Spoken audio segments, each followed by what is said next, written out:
The NASCAR Nationwide Series from Daytona under the red flag, our aerial coverage brought to you by DirecTV. DirecTV, it'll change your life. Call 1-800-DirecTV. Under the red flag, after a huge 10-car accident, field stopped with 28 laps to go. Take a minute and look ahead in the schedule for the NASCAR Nationwide Series. Next week, it's all the way across the country. 2,500 miles to Southern California and the Auto Club Speedway. Then it's another West Coast venue, or Western venue, Las Vegas Motor Speedway. A couple of weeks off, then Thunder Valley and Bristol Motor Speedway. Oh, that's my place. You want a couple I like that. Rusty? You like that place, Oh, man, good place to hang out. Want to join us at any of those upcoming races? Check out NASCAR.com/tickets, and of course all those races on the ESPN family of networks. This red flag happened for a race for second place gone bad, and another look at it with Rusty, Brad, and Ray, and how Carl Edwards clipped Brad Keselowski. Yeah, for whatever reason, Carl moves up, hits the left rear of Brad. Brad hits the right rear of the 88 Dale Jr., turns him upside down, and then it's all crazy behind it. Brendan Gaughan comes plowing into where to go. Stephen Wallace goes by, no damage. There's Biffle, he tears his car up. Mike Wallace. We took a lot of good cars out of the field right now, so it's going to be interesting when we come back. And we agree with DJ's observation that it just looked like from that other angle, Carl was trying to get in line behind Keselowski in the draft. Yeah, you can see right there, Carl's moving up, thought there was an opening and just hooked him. It turned Keselowski down into the 88. That left side weight of those Nationwide cars just picked that thing up, turned over, and then there is just nowhere to go. You can see a lot of things flying. There's a lot of hurt cars out there. Right now, we don't even know who has damage. They banged around so much. We saw Dale Earnhardt Jr. climb from that battered race car and walk away okay. For more on driver safety, we go to our Craftsman Tech Garage and Tim Brewer. Tim? Thanks, AB. You know, we were over at Hendrick Motorsports last week, picked up a pretty good piece here for the Craftsman Tech Garage. Randy LaJoy, he makes a great aluminum seat, but it's driver preference. But when you go over to Rick Hendrick, he's got this new carbon seat. The seat itself is a lot stronger. There again, the insert, it's molded to each individual driver, the contour of his body. But like you said, as long as you stay within the confines of this cocoon right in this area, with the Hans device, with the helmet, seat belts, you're going to be in pretty good shape. Another option that they have, this foam in the side of the car, it's optional in the NASCAR series as far as the Nationwide cars. Put it in either side, but it is mandatory in the Cup series. So when the car went up, when it came down on the pavement, this energy-absorbing foam, it withstood some of the shock. But Earnhardt, as long as he stays inside that car, he's going to be in good shape. Doc?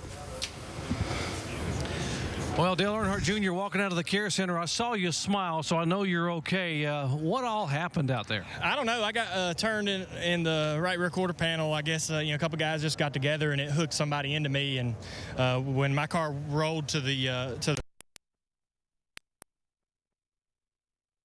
really disappointed for the Hellmann's folks. We were having a good run, and I felt pretty good about our chances of winning the race or running up front. It was a lot of fun drafting with Tony and Harvick, and me and Harvick, he got loose down there, but we had a lot of fun today. But that was expensive right there, so I don't know. We'll have to go back and balance our books after this one. It's been a rough day for JR Motorsports. Now, with you back here, can anybody out there handle Tony? Oh, well, I mean, I think, I don't know who was in the wreck, so I'll just have to go back to the bus. I mean, Tony's car is great. He's got awesome motor under the hood, and he's one hell of a driver, so, it's going to be tough to beat him. But I felt like we were up there, having a lot of fun. It was a good race, I just don't want to tear my car up like that, but that's the risk you take when you get out there. Okay, glad the junior's okay. The bottom line is they lost a race car, but he's going to be fine. Good to see that Dale Jr. is okay. Watching the different angles of this replay gives you a couple different things to think about, Rusty. You were watching that angle. Yeah, it actually looked like the 22 car, Brad Keselowski, was coming off the wall at the same time that Carl Edwards was going up, and they just collided. I mean, I can't say that's all Carl's fault. One more time, let's take a look at this. A little bit of that side drafting going on, like DJ was saying before. Everybody trying to get close to the fender of that other car. Yeah. And you could be right there. That's really interesting. I think it's just the turbulence in the air, both of those guys sucking up to one another, and just created a bad situation. Keselowski coming down to try and side draft off of Jr. while Carl Edwards was trying to get in line behind him, and it didn't work out, particularly for Dale Jr. and Brendan Gaughan. Doc?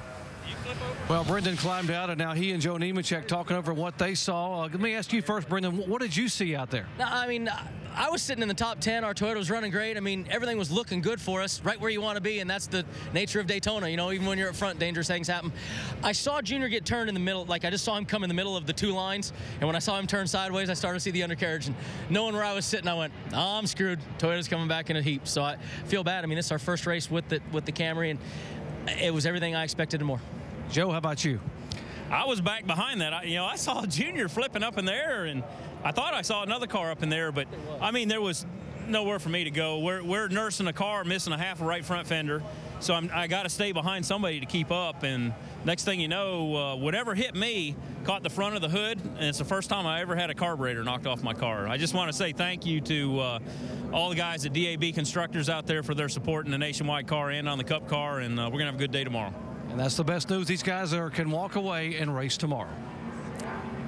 Thank you, Doc. The red flag withdrawn. The yellow flag is back out. We'll see which of the leaders will pit in just a minute. Work allowed to begin on some of the damaged cars like Kyle Busch and Kevin Harvick's, guys who contended for the win in this race for so long. It looks to me like Kevin Harvick can get this car fixed. He's got some left front damage. Looks like they got it about fixed now. Some air damage up there, Ray. And looks like they're going to try to dress that also. Yeah, they've got a lot of work to do in it. But you know what? It goes back to that wreck is still just a kind of a physics lesson, isn't it? Just can't put two things can't occupy the same space at the same time. Well, I can tell you one thing. When I first started racing, Dick Trickle told me one time when him and I got together, hey, it's your fault, it's my fault. I learned one thing. He put it in percentages. Brad Keselowski is probably going to take 30% of the blame, and Carl Whitter's probably going to take 70% on that one. Well, yeah. I think it's interesting, though. I think what we're going to see, though, guys, the race from here on out is going to be real interesting because I do believe that the guys who get to move up position-wise are the guys who've taken good care of their cars all day and stayed out of these frays. So now we're going to see some different cast of characters outside of Tony Stewart and Brad Keselowski with a chance to race for a good position. Dave, what do you got for us? Crew Chief Butch Hilton told me they definitely want the tires because there's so much debris out there, and I definitely want fuel. That new rule at the end of the race, green, white checker, makes me nervous. Top this baby off and get Tony out of here. Jamie? And Brian Vickers in the middle of your screen. Car is good. No extended damage from that last wreck. They're going to fill it up with Sunoco fuel. 4 tires down below. Carl Edwards, who was at the beginning of that wreck, he didn't know what happened. Asked for them to retrace his steps. A lot of right front damage. You see them assessing it there. They're putting on 4 tires, putting in fuel, assessing what needs to happen. I expect Carl Edwards to come back in, guys. So we're at Daytona. We're down to the final 27 laps, and who knows what's going to happen. Will we be seeing another frantic Daytona finish? Will we have more than one attempt at a green-white checker for the first time in the Nationwide Series? We're coming back in just a minute to Daytona Beach.